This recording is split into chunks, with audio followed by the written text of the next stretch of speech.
Okay, Cashtook Bowcraft here.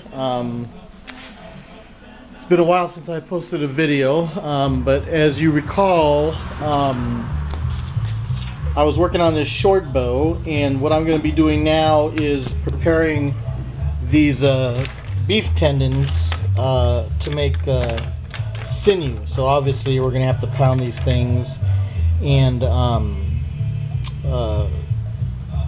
pound them into strands and then separate them and make sinew out of them. After I do that, we're gonna sinew back this bow. This is the short bow I've been making. I think this might be video number 6. Well, when I post it, it'll be the right number, but I don't recall which video this is. But this is the short hickory, the hickory short bow that I'm making. The last video I made was reflexing the tips. I didn't reflex them very much. In fact, I might even do a little bit more. We'll see how that goes. But right now, this will be processing these tendons for sinew. So we'll turn the video back on when we're ready to go, and we'll show you how that's done.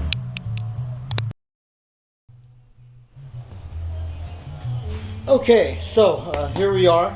I don't know if you can see that or not, but I've got one of the tendons here, and I'm going to be pounding it.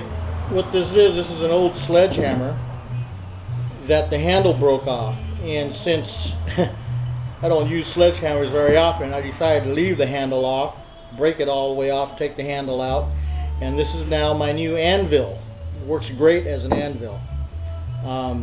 So that's what I'm using now. Just got a regular ball peen hammer with a smooth face on it. You don't want anything with any of the ridges or any sharp edges around it, because you don't want to tear up the sinew as you're pounding it. So basically what you do, you just take the hammer,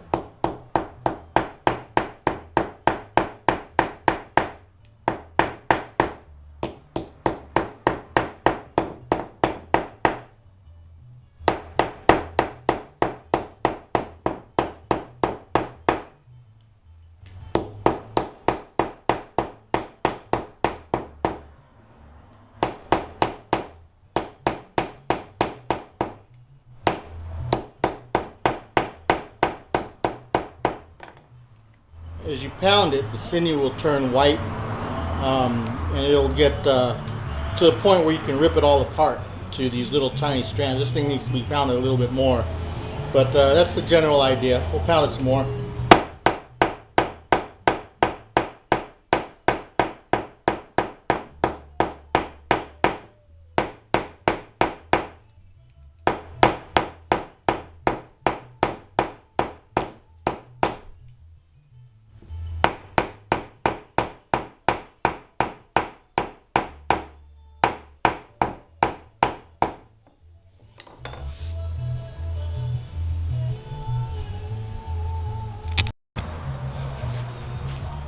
I move the camera back a little bit so you can get a better view. But anyway, as you're pounding this thing, it's like a thin membrane surrounding the tendon, and you got to just peel all that stuff off so you can get to the white fibers underneath. It's really time-consuming and laborious to do this work. That's why I don't do many sinew back bows.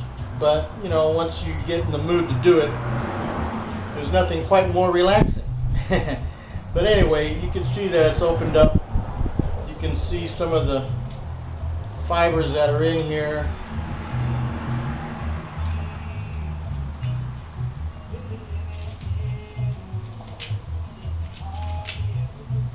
Get the fibers like this, and you know, just separate them, and you'll end up with a big pile. These are kind of short because I kind of tore them over here, but the idea is to keep them, you know, as intact and as long as you can have them. That way they won't be they'll lay a little bit flatter and a little bit smoother on the bow, but you know, you can still use these pieces. But anyway, I'm just going to go ahead and continue on till I get a big pile of this stuff. There's really no need for you guys to sit and watch this, but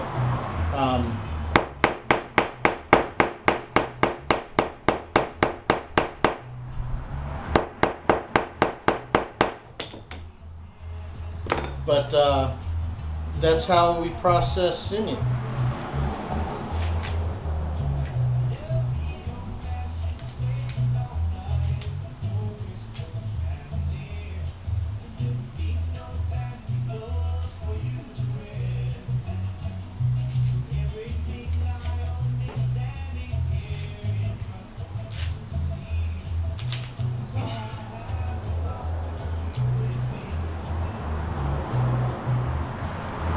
See how much of it is in this one tendon, and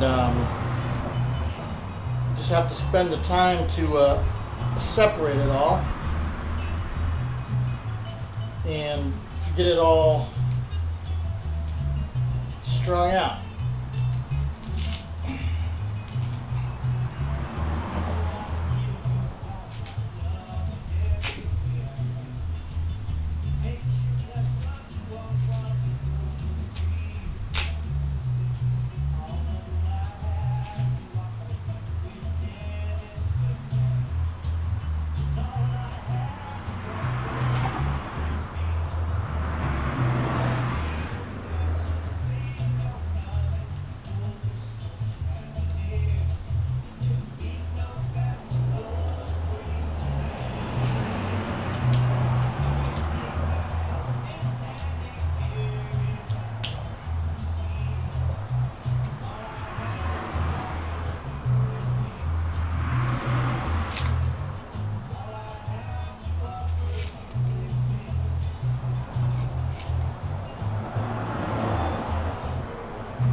So there you go. Make big bundles like that. Like that. Okay, well anyway, I'm going to turn the camera off now, and we'll get back to this when I'm get more done. Okay, so I've got the sinew, all the tendons that I had pounded out and separated. It took a while to do. I was in the process of making other bows and doing other things, so it took me a couple of days to get through all this stuff. But anyway, here it is. Hopefully it'll be enough to back that bow with. It looks like it'll be enough. It's always good to pound out more sinew than you think you need, because you always end up having to need more. But anyway, here it is. And the next shot that we do will be actually making the glue and prepping the bow and getting this stuff laid on. Alright, so there you go. We'll be back.